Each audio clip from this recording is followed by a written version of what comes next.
चतुर बीरबल की कहानी। आज की कहानी है कवि और धनवान आदमी।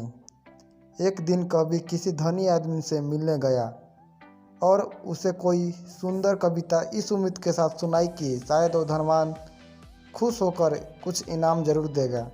लेकिन वो धनवान भी वहाँ कंजूस था। बोला, तुम्हारी कविताएं सुनकर दिल खुश हो गया।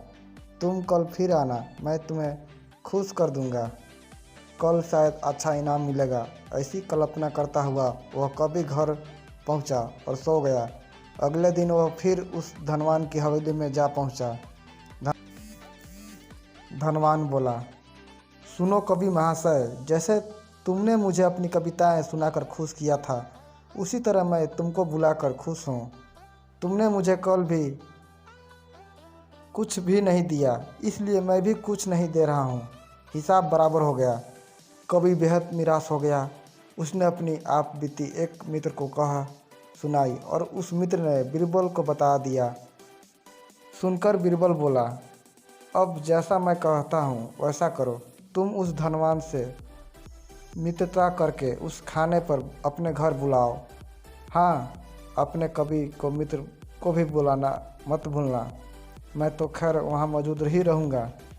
कुछ दिनों बाद बीरबल की योजना अनुसार कवि के मित्र के घर दोपहर का भोज का कार्यक्रम तय हो गया। नियत समय पर वो धनवान भी आ पहुंचा। उस समय बीरबल और कवि कुछ अन्य मित्र से बातचीत में मशगूल थे।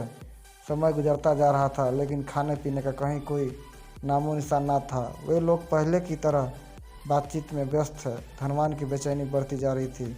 जब उससे रहा न गया तो बोल पड़ा, भोजन का समय तो कब का हो चुका है।